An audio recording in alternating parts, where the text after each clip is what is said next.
Good morning, I'm Dr. Surya Shaheen and today I will teach you language of communication and types of verbal and non-verbal language. What is language?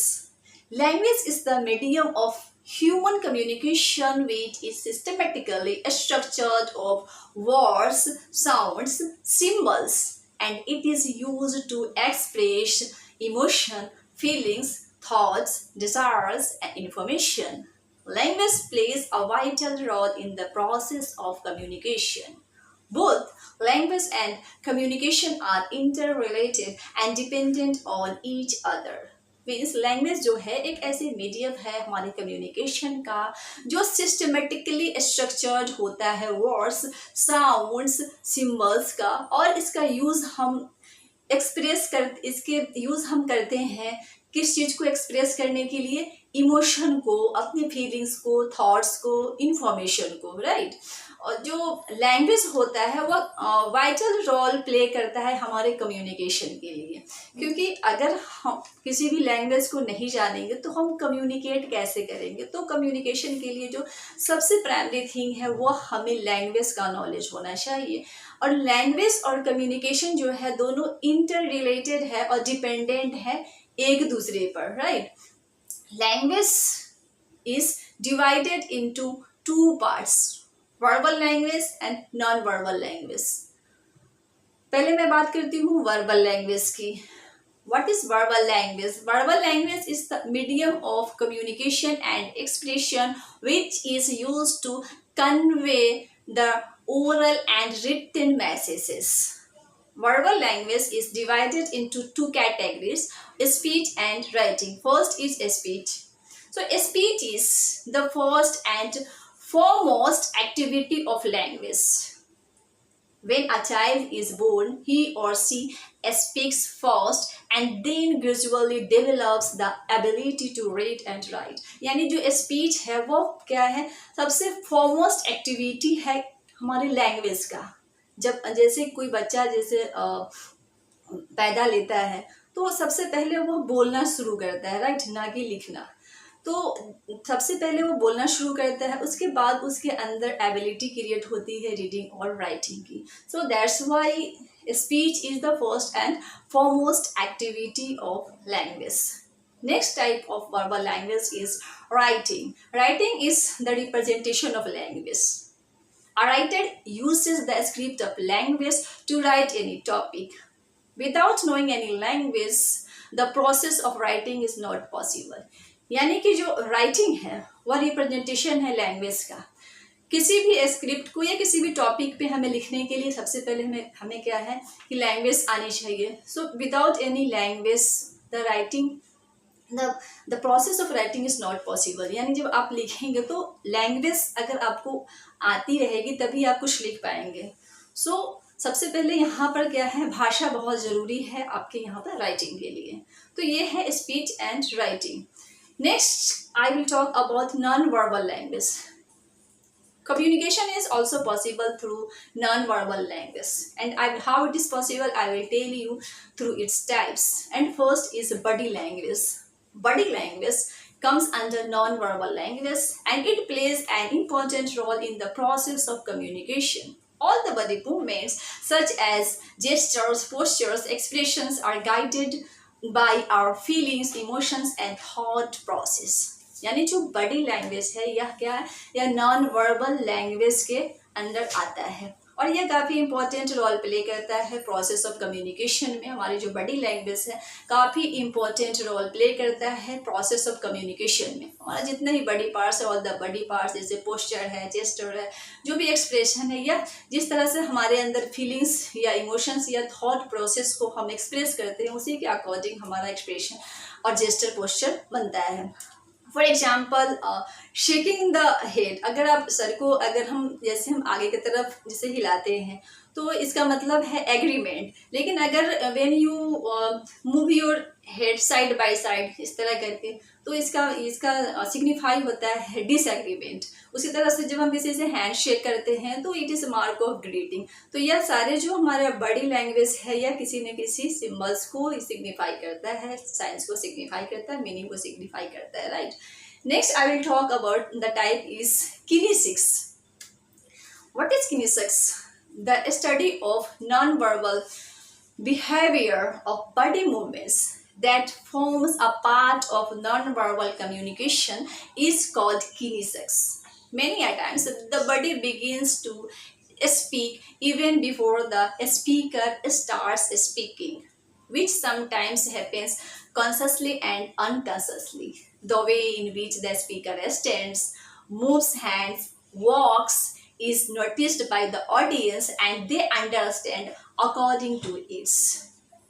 Kinesics includes the interpretation of body movements, यानी अगर हम simple भाषा में बात करें तो जो kinesics है वह क्या है, वह नॉन वर्बल बिहेवियर को स्टडी करता है। जो हमारे बॉडी मूवमेंट्स होते हैं उसमें जो नॉन वर्बल बिहेवियर होता है उसकी स्टडी को हम किनेसिक्स करते हैं। जैसे कई बार क्या होता है कि कोई स्पीकर बोलना शुरू करता है और उसके बोलने के शुरू करने से पहले ही उसे कुछ बॉडी का पार्ट से इस तरह से सिग्नल करने लगता है, एक्सप्रेस करने लगता है और उसके अकॉर्डिंग ऑडियंस समझ जाते हैं कि वह क्या बोलना चाह रहा है, वह क्या बोलने वाला है। तो ये जो स्टडी है नॉन वर्बल बिहेवियर का उसे हम किनेसिक्स कहते हैं। So each body parts is an important component of body language and communicates in its way। जितना हमारा body parts है वह अपने तरीके से communicate करता है। For example, head, eyes, face, shoulders and hands are used to transmit messages and communication। यानी कि जो हमारा फेस है, आइस है, शोल्डर है, हैंड है, इसके थ्रू हम क्या करते हैं, हम कम्युनिकेट भी करते हैं, हम मैसेज को एक्सचेंज करते हैं। यह सबका अपना रोल है कम्युनिकेशन में। सो इसी के स्टडी को हम किनेसिक्स कहते हैं। Okay, clear. Next is paralanguage. What is paralanguage? The term paralanguage consist of two words. Para means like or similar to, and language is the medium of communication. So paralanguage literally means like language, but actually it is non-verbal and it aims at the tone of voice with which something is said. For example, a louder voice suggests anger or assertion while the whisper indicates secrecy।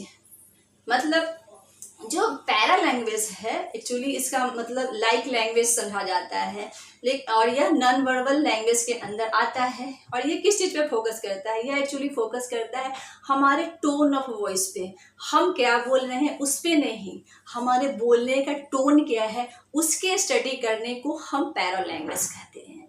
Clear? So para language is a part of non verbal communication. Para language studies how a speaker speaks, which includes non-verbal factors, that is the tone or the pitch of voice, if pitch is high or low, the pace, if it is fast or slow, volume, if it is low or high, stress on words, break in the sentence, faltering, hesitation, and so on. So in short, if I talk about paralanguage means how do you speak, not what you speak. मतलब आपके बोलने के तरीके से ही सब कुछ समझ लिया जाता है, इसी को हम पैरालैंग्वेज कहते हैं। आप क्या बोल रहे हैं उसको नहीं स्टडी करना, बल्कि आपके बोलने का जो टोन है उसको स्टडी करने को हम पैरालैंग्वेज कहते हैं। जैसे कोई इंसान बहुत ज़ोर से बोल रहा हो तो हम क्या समझते हैं कि वह इंसान गुस्से में है, यानी कि हम उसके टोन को यहाँ पर रीड कर रहे हैं, स्टडी कर रहे हैं। कोई इंसान चुपके से किसी कान में अगर कुछ बोलता है तो हम क्या समझते हैं, कोई सीक्रेट बात होगी, यानी कि यहाँ पर हम टोन को स्टडी कर रहे हैं। वॉइस ऑफ टोन को स्टडी करने को ही हम पैरालैंग्वेज कहते हैं। Clear? Next is chronemics. What is chronemics? Chronemics is we can say time language. Chronemics refers to the study of uses of time. Time is an important component of non-verbal communication. It reveals the character of a person, how much he cares for time. For example, completion of task within a specific time signifies one's sincerity, reliability, and hard work, whereas habitually late coming or absentees refers to unreliability and laziness of a person.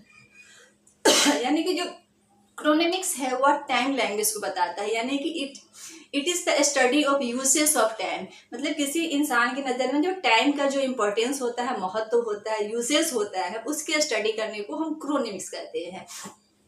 It reveals the character of a person. ये जो chronemics है किसी इंसान के character को भी reveal करता है, बताता है कि वह कितना टाइम को केयर करता है। जैसे किसी इंसान को हम देखते हैं कि किसी भी लिमिटेड टाइम में, गिवन टाइम में टास्क को कंप्लीट कर लेना, उसकी पंक्चुअलिटी को हम देखते हैं। तो ये सब क्या डिनोट करता है, उस इंसान के रिलायबिलिटी को करता है। और उसी तरह कोई इंसान अगर रेगुलर लेट ड्यूटी पे जा रहा हो, बार बार एब्सेंट कर रहा हो, तो ये सब केयरलेसनेस को रेफर करता है, राइट। फॉर एग्जाम्पल अगर हम दूसरा देखें तो our student's punctuality reflects his or her sincerity and interest in the study, whereas his or her lateness conveys insincerity and disinterest। यानी कि कोई स्टूडेंट अगर वह पंक्चुअलिटी उसके वह पंक्चुअल है स्कूल जाने में, तो इससे क्या मतलब है कि वह सिंसियर है और वह स्टडी में इंटरेस्ट ले रहा है। तो यानी कि उसके टाइम को हम स्टडी करके उसके कैरेक्टर को हम यहाँ पर रीड आउट कर रहे हैं, यानी कि उसके पंक्चुअलिटी को हम देख करके उसके स्टडी में इंटरेस्ट को हम समझ रहे हैं। उसी तरह से अगर जो बच्चा इंटरेस्टेड नहीं है वह लेट जाएगा स्कूल, वह इंटरेस्टेड नहीं होगा, यानी वो लेट जा रहा है स्कूल, वो बार बार स्कूल से एब्सेंट हो रहा है। यानी कि इन चीज़ों को देख करके हम जो स्टडी कर रहे हैं वह क्या है, वह उसका डिसइंटरेस्टेड को दिखा रहा है, इनसिंसियरिटी को। तो यहाँ पर हम टाइम को स्टडी करके किसी के कैरेक्टर को समझना, that is chronemics, that is time language. Clear. Next is haptics, or we can say touch language. Touch is one of the means of physical contact. Touch is one of the means of physical contact, which is also a part of human communication. Shaking hands, patting on one's back, embracing and kissing are common haptic gestures. Haptics or touch language is used to communicate affection, familiarity, motivation, sympathy, hatred and other emotions. जो haptic है और we can say touch language, यह क्या है, यह study करता है touch को। जो हैप्टिक्स है वो टच को स्टडी करता है, फिजिकल टच को स्टडी करता है, which is also part of human communication. यानी जो टच है वह भी एक कम्युनिकेशन का मीडियम है। जैसे शेकिंग हैंड्स, किसी से हम हाथ शेक करते हैं, उसका भी कुछ मीनिंग निकलता है। पैटिंग ऑन वंस बैक, फिर उसकी एम्ब्रेसिंग, किसिंग, ये सब का अपना अपना मीनिंग एंड इसका साइंस है। So touch language is use to communicate affection. जो टच लैंग्वेज है उसका यूज मेनली किसके लिए किया जाता है, अफेक्शन को शो करने के लिए, फैमिलियरिटी को, मोटिवेशन को, सिंपैथी को, हेट्रेड को और अदर इमोशंस, यानी इमोशन से रिलेटेड जो भी चीज़ें होती है उसको यह स्टडी करता है टच लैंग्वेज, राइट।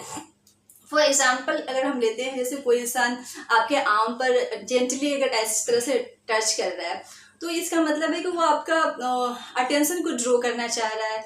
लेकिन क्या है कि वही इंसान कंधे पर जब इस तरह से करता है तो क्या है, वो मोटिवेट कर रहा है उसको। तो दोनों का टच का मीनिंग डिफरेंट हो गया। तो इस तरह से जो डिफरेंट टाइप्स ऑफ टच होते हैं वो डिफरेंट टाइप्स ऑफ मीनिंग को क्रिएट करते हैं। क्लियर। सो यही है हैप्टिक्स और touch language. Next is silence. Silence is part of non verbal communication. Silence also speaks some signals like facial expression, eye movements, postures and gestures. Silence has different connotations and meanings in different contexts. जो silence है वह non verbal communication का part है, और जो silence है it also speaks some signals. यह बहुत सारे सिग्नल्स को यह इंडिकेट करता है, हमारे फेशियल एक्सप्रेशन को, आई मूवमेंट को, पोस्चर को, जेस्चर को। यानी कि हम बहुत सारे बातें जो होती है जो हम वर्बली नहीं करते हैं बल्कि हम साइलेंस के थ्रू हम कर लेते हैं। तो for example the silence of students in the class indicate their interest, but when the teacher asks a question and still the students are silent, it indicates their disinterest और it can say I can say that he or she doesn't know the answer, यानी कि silence का meaning हर जगह पे अलग अलग होता है। जैसे कोई टीचर पढ़ा रहा हो बच्चे को और सभी बच्चे क्लास में एकदम शांत होकर, डिवोटेड होकर टीचर की बातों को सुन रहे हैं, एकदम शांत है, कुछ नहीं बोल रहा, तो इसका मतलब क्या है कि स्टूडेंट्स की सिंसियरिटी को दिखाता है और स्टूडेंट के स्टडी ऑफ इंटरेस्ट को दिखाता है, यानी कि स्टूडेंट्स काफ़ी इंटरेस्टेड है उस टाइम स्टडी में। लेकिन टीचर कोई बात पूछ रहा है, कोई क्वेश्चन पूछ रहा है स्टूडेंट से और स्टूडेंट उसको आंसर नहीं कर पा रहा, तब भी चुप ही है, फिर भी कुछ नहीं बोला, तो ये चीज़ जो है उस टाइम भी साइलेंस मेंटेन करना, चुपचाप रहना, आंसर नहीं देना का मतलब क्या है, उसको आंसर नहीं पता है। तो दोनों डिफरेंट सिचुएशन में साइलेंस का डिफरेंट मीनिंग हो गया। एक तो स्टूडेंट चुपचाप टीचर की बातों को सुन रहा है, लिख तो मतलब वो काफ़ी इंटरेस्टेड था, लेकिन दूसरी तरफ टीचर ने पूछा उससे क्वेश्चन, फिर भी वो चुप था, तो इसका मतलब क्या, वहाँ पर उसको आंसर नहीं पता था। तो हर जगह पे साइलेंस का डिफरेंट कोनोटेशंस और मीनिंग्स होते हैं। So this is all about silence. Next is proxemics, or we can say space distancing. The word proxemics is derived from the word proximity, which means the region close around a person, the space or distance that a person chooses to maintain from others while communicating. यानी कि जो प्रोक्सिमिक्स है उसको हम space distancing भी कहते हैं। Space distancing आपको समझ में आ रहा होगा, स्पेस डिस्टेंसिंग। जो ये स्पेस डिस्टेंसिंग है, द स्पेस डिस्टेंस, इसमें ये स्टडी करता है कि that a person chooses to maintain from others, यानी कोई इंसान किसी अदर इंसान से कितना क्लोजनेस या स्पेस को मेंटेन करना चाह रहा है, उसके स्टडी को हम प्रोक्सिमिक्स कहते हैं। यानी किसके साथ कितना क्लोजनेस है या कितना स्पेस है, उसके स्टडी को हम प्रोक्सिमिक्स कहते हैं। Clear? So this are the types of non verbal language. Thank you.